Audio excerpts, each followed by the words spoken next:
அனைவருக்கும் வணக்கம். நம்ம சேனலுக்கு வரவேற்கிறோம். நம்ம இப்போ இந்திய தேசிய இயக்கத்தில் இதற்கு முன்னாடி எக்ஸாமில் கேட்ட முக்கியமான வினாக்களை பார்க்க இருக்கிறோம். வாங்க பார்க்கலாம். இந்திய தேசிய காங்கிரஸ் எந்த ஆண்டு தொடங்கப்பட்டது? 1885. இந்திய தேசிய காங்கிரஸின் முதல் தலைவர் WC பானர்ஜி. இந்திய தேசிய காங்கிரஸை நிறுவ உதவிய ஆங்கிலேயர் ஏ.ஓ. ஹியூம். வங்கப் பிரிவினை எந்த ஆண்டு அமல்படுத்தப்பட்டது? 1905. வங்கப் பிரிவினையை அறிவித்த viceroy Lord Curzon.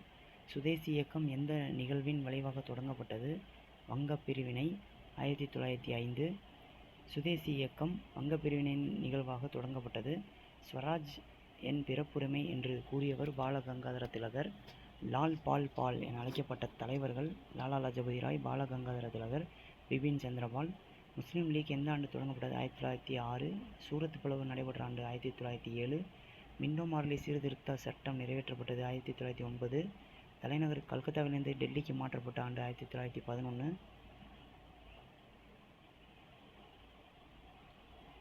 Home rule இயக்கத்தை தொடங்கியவர்கள் பாலகங்காதர திலகர் மற்றும் அன்னி பெசன்ட். லக்னோ உடன்படிக்கை நடைபெற்ற ஆண்டு 1916. சம்பரான் சத்தியாகிரகம் நடைபெற்ற ஆண்டு 1917.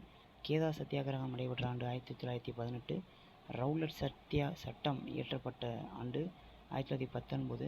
ஜாலியன் வாலாபாக் படுகொலை நடைபெற்ற நாள் 13 ஏப்ரல் 1919. ஜாலியன் வாலாபாக் படுகொலைக்கு காரணமான அதிகாரி ஜெனரல் டயர். ஒத்துழையாமை இயக்கம் தொடங்கப்பட்ட ஆண்டு 1920. சௌரி சௌரா சம்பவம் நடைபெற்ற ஆண்டு 1922. ஸ்வராஜ் கட்சியை தொடங்கியவர்கள் சித்தரஞ்சன் தாஸ் மற்றும் Motilal Nehru. Simon commission India வந்த ஆண்டு 1928. சைமன் கோபேக் முழக்கம் எதற்கு எதிராக எழுந்தது? சைமன் கமிஷனுக்கு எதிராக. லாகூர் மாநாட்டில் பூரண சுதந்திர தீர்மானம் நிறைவேற்றப்பட்ட ஆண்டு 1929. தண்டி உப்பு சத்தியாகிரகம் தொடங்கிய நாள் 12 மார்ச் 1930. காந்தி இர்வின் ஒப்பந்தம் நடைபெற்ற ஆண்டு 1931. முதல் வட்டமேஜை மாநாடு நடைபெற்ற ஆண்டு 1930. இரண்டாவது வட்டமேஜை மாநாட்டில் இந்திய தேசிய காங்கிரஸ் சார்பில் கலந்து கொண்டவர் மகாத்மா காந்தி அவர்கள். பூனா ஒப்பந்தம் நடைபெற்ற ஆண்டு 1932. இந்திய அரசு சட்டம் நிறைவேற்றப்பட்ட ஆண்டு 1935. காங்கிரஸ் அமைச்சுகள் பதவியேற்ற ஆண்டு 1937. வெள்ளையனே வெளியேறு இயக்கம் தொடங்கப்பட்ட ஆண்டு 1942. செய் அல்லது செத்துமடி என்ற முழக்கத்தை கூறியவர் மகாத்மா காந்தி. இந்திய தேசிய இராணுவத்தை மறுசீரமைத்தவர் நேதாஜி சுபாஷ் சந்திர போஸ். ஜெய்ஹிந்த் முழக்கத்தை பிரபலப்படுத்தியவர் நேதாஜி சுபாஷ் Chandra Bose. Cabinet mission India வந்த ஆண்டு 1946.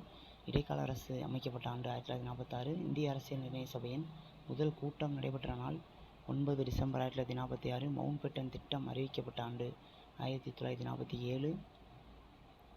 இந்தியா சுதந்திரம் பெற்ற நாள் 15 ஆகஸ்ட் 1947.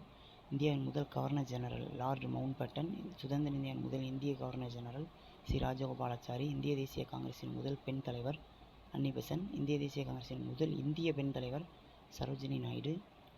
இந்தியாவின் பெரும் முதியவர் என்று அழைக்கப்படுவார் தாதாபாய் நவ்ரோஜி.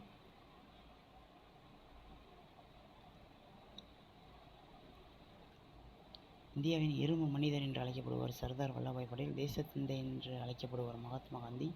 நேதாஜி என்று அழைக்கப்படுவார் சுபாஷ் சந்திர போஸ். இந்திய தேசிய இயக்கத்தின் முக்கிய குறிக்கோள் இந்தியாவிற்கு முழுமையான சுதந்திரம், ஸ்வராஜ் வேண்டும் என்பதே. பூரண ஸ்வராஜ். அனைவருக்கும் நன்றி.